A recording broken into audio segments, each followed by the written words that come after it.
जिस समय मैं ये वीडियो रिकॉर्ड कर रहा हूं, निफ्टी 750 पॉइंट और बैंक निफ्टी 1500-1400 पॉइंट डाउन है और आप सभी को टेंशन है। क्योंकि टेंशन है इसलिए हम ये वीडियो बनाने की कोशिश कर रहे हैं। मैं यहां पे कोई ज्यादा एडिटिंग नहीं होने वाली, सीधा रिकॉर्ड होगा, हल्का फुल्का एडिट होकर आपको मिल रहा है, तो इसके लिए मुझे माफ करिएगा, पर इंपॉर्टेंट पॉइंट्स को कवर करेंगे तो आपके लिए इंपॉर्टेंट होने वाला है आज का वीडियो। सबसे पहले आप ये समझिए कि अभी मार्केट में हो क्यों रहा है और ये किस वजह से करेक्शन आ रहा है। 3 कारण है। सबसे पहला, अगर आप यूएस का डेटा चेकआउट करोगे तो यूएस में जो अनएम्प्लॉयमेंट का डेटा है वो खराब आया है। ऐसा लग रहा है कि वहां की इकोनॉमी रिसेशन पे जा रही है। सब लोग एक्सपेक्ट कर रहे थे कि फेड इंटरेस्ट रेट अभी तक कट कर देगा, क्योंकि पास्ट में हमेशा देखा गया है कि इलेक्शन से 2-3 महीने पहले से वो इंटरेस्ट रेट का माहौल बनाना स्टार्ट कर देते और कट कर देते। अभी ऐसा लग रहा है कि थोड़ा सा डिले होकर एकदम इलेक्शन पे कट किया जाएगा, तो नेगेटिविटी और इकोनॉमी का रिसेशन आने की बात चल रही है। आई एम वेरी श्योर बहुत ही जल्दी एक इमरजेंसी मीटिंग हो जाएगी फेड की, और इमरजेंसी मीटिंग में आपको पता चल जाएगा कि उन्होंने क्या किया नहीं किया, और पॉजिटिव डायरेक्शन में आपको आने की पॉसिबिलिटी ज्यादा होती है। सेकेंड, जापान में आज के दिन इंटरेस्ट रेट हाइक हुआ है। पिछले 30 सालों में देखोगे ना, हमेशा जापान का इंटरेस्ट रेट बहुत ही कम रहा है। पिछले 17 साल में ये सेकंड हाइक है और ऑलमोस्ट 0% के आसपास का वहां का इंटरेस्ट रेट चलता है। क्योंकि जापान में इंटरेस्ट रेट 0 है, वहां के लोग क्या करते हैं, इन्वेस्टर जापान से पैसा उठाते हैं 0 इंटरेस्ट पे और वर्ल्ड के गिल्ट मार्केट में या फिर वर्ल्ड के मार्केट्स में लगा देते हैं, क्योंकि 0 इंटरेस्ट पे पैसा मिल रहा है। जब इंटरेस्ट रेट बढ़ेगा, और ऐसा सिनेरियो जापानीज इन्वेस्टर्स ने, बड़े बड़े लोगों ने अभी तक देखा नहीं है, तो कहीं ऐसा तो नहीं वो पैनिक में आके थोड़ा सा जो उन्होंने इन्वेस्टमेंट कर रखा है उसे रिडीम कर ले। और कितना कर रखा है, 3 से 4 बिलियन डॉलर, मतलब 3 लाख से 4 लाख करोड़ उन्होंने ऐसा ही इस सेम ट्रेड में लगा रखा है। इंटरेस्ट रेट बढ़ने के कारण रिस्क ये है कि कहीं ऐसा तो नहीं कि सरकार आगे और इंटरेस्ट रेट बढ़ा देगी। अभी तक इतनी दिक्कत नहीं है, पर और बढ़ा दिया तो बहुत बड़ी दिक्कत हो जाएगी जापानीज मार्केट के लिए। इस पॉइंट की वजह से मार्केट में आपको कंफ्यूजन दिख रहा है, जो वर्ल्ड मार्केट में दिख रहा है। फाइनली, अगर आप इंडियन मार्केट के पर्सपेक्टिव में देखोगे, बजट के बाद 7-8 दिन स्ट्रेट मार्केट चला, मार्केट थोड़ा सा एक्सटेंड हो गया था, बहुत ज्यादा चल रहा था, सब लोग खुश थे। जब एक्सटेंड हो जाता है तो कई बार हमें दिक्कतें मिल जाती है। अब स्क्रीन पर आते हैं, डिस्कस कर लेते हैं क्या करना है। सबसे पहले अगर आप चेकआउट करोगे तो निफ्टी अपने 50 डे मूविंग एवरेज के आसपास है। आप ही समझ लीजिए 23,900 डू एंड डाई का लेवल होने वाला है निफ्टी का। इसके नीचे तो इवन आपकी short term, medium term positions आपको सोच समझ के करना चाहिए, वरना आप फंस जाओगे, बाद में पेन होगा। मुद्दे की बात यह है कि अगर अभी आप विक्स को चेकआउट करोगे तो विक्स सडनली 45% इंक्रीज होकर 20 के आसपास चले जाए, मतलब मार्केट में वॉलेटिलिटी और फियर बढ़ रहा है, इसलिए आपको थोड़ा सा कॉशियस रहना चाहिए। अब मैं याद दिलाता हूं हमारे म्यूचुअल फंड इन्वेस्टर्स को भी एक बार, कि जब मार्केट यहां पे था, मैंने आपको यहां से क्या कह रहा था, स्मॉल कैप में अगर आपका एलोकेशन एक्सेस है, उसको प्रॉफिट बुक करिए, उस पैसे को गिल्ड फंड में डालिए और गिल्ड फंड से आने वाले 6 से 12 महीने की एसटीपी चला दीजिए। बार बार मार्केट आपको मौके देते रहेगा जहां पे आप एसटीपी की जगह कुछ एडिशनल पैसा भी वहां पे शिफ्ट मार सकोगे, और ये आपको अगले 1-1.5-2 साल में बेटर वैल्यूएशन पे एंट्री दिला देगा एज कंपेयर टू जहां पे आपने एग्जिट किया है।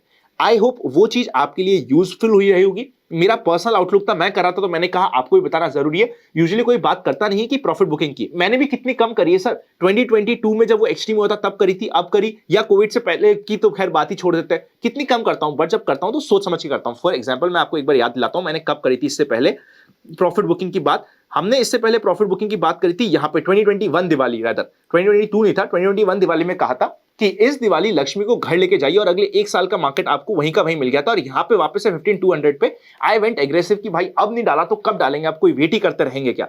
तो कई बार क्या होता है, मार्केट जब एक्सट्रीम होता है ना, हमें थोड़ा सा एग्जिट का भी कॉल करना होता है, उस पर आपका ध्यान रखना होता है। अभी भी स्मॉल कैप मिड कैप में नहीं बिगड़ा है कुछ, मार्केट के बाउंस बैक अभी भी आने की पॉसिबिलिटी रहती है और इसी महीने में रहती है।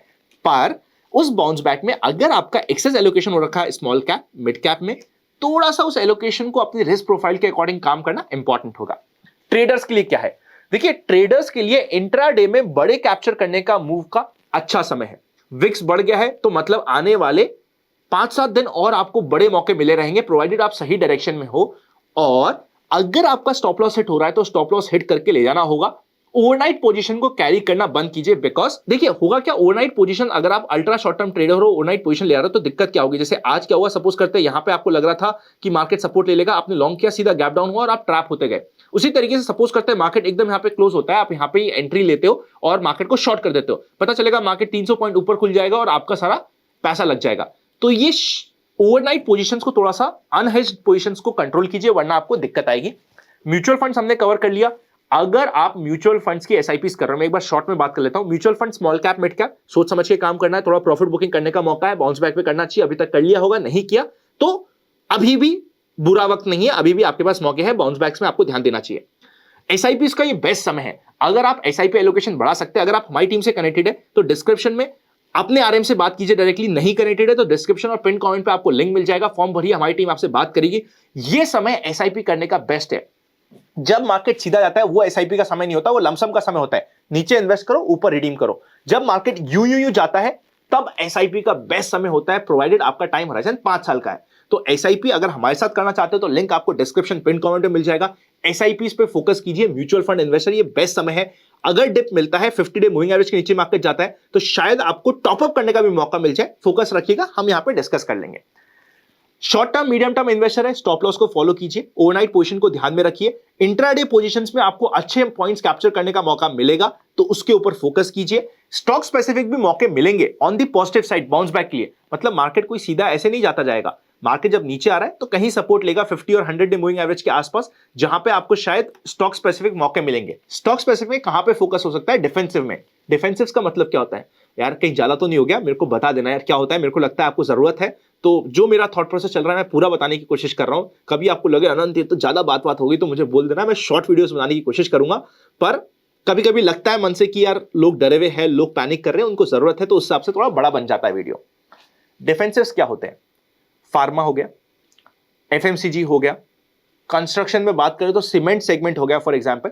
ये ऐसे कुछ सेगमेंट है जहां पे बाउंस बैक्स में प्ले करना हो तो इन सेगमेंट्स पे फोकस करना चाहिए। या फिर कंस्ट्रक्शन रिलेटेड कंपनीज होगी, उधर भी अभी रहेगा। इंश्योरेंस रिलेटेड कंपनीज होगी, उधर आपको थोड़ा सा ध्यान रख सकते हैं। बचना कहां से चाहिए? आईटी में ज्यादा अंधाधुंध नहीं लगाना चाहिए। बैंकिंग में फिर भी मौके मिल सकते हैं स्टॉक स्पेसिफिक, पर आईटी जैसा, क्योंकि नास्डेक अनएम्प्लॉयमेंट का जब भी डेटा खराब रहता है तो नास्डेक सबसे ज्यादा टूटता है। अब अगर यूएस फेड ने आके कोई पॉजिटिव न्यूज दे दी तो बढ़ेगा भी सबसे ज्यादा नास्डेक, और आपको फूम होगा मैंने आईटी क्यों नहीं लिया। पर वो क्या है, लक वाली बात है कि अगर आपने अननेसेसरी एक्स्ट्रा रिस्क लेने की आदत लगी तो हर बार लोगे, तो इसलिए आईटी में थोड़ा सा संभल के रहना चाहिए। ये मेरा बेसिक माइंडसेट बन रहा है। अगर आप आईपीओ मार्केट में इन्वेस्ट करते हो तो आईपीओ मार्केट में मौके काफी आएंगे। होता क्या है, आईपीओ मार्केट कंपैरेटिवली सेफ रहता है as compare to this market. तो डीमैट अकाउंट अपने हर एक मेंबर के नाम से होना जरूरी है। लिंक मैं आपका डिस्क्रिप्शन में डाल दूंगा। फ्री डीमैट अकाउंट है, ओपन करिए, जो प्लेटफॉर्म आपको पसंद है। मैंने बेस्ट 2 प्लेटफॉर्म के आपके लिंक्स दे रखे, आप चेकआउट कर सकते हो। डीमैट खुलाइए, अपने हर एक फैमिली मेंबर के नाम से, काफी काम आने वाला है। आई होप ये वीडियो आपके लिए काम कर रहा होगा। एक इंपॉर्टेंट वीडियो इंश्योरेंस के ऊपर अभी आपकी स्क्रीन के ऊपर आ रहा है, चेकआउट करे बिना मत जाइएगा। सी यू वेरी सून।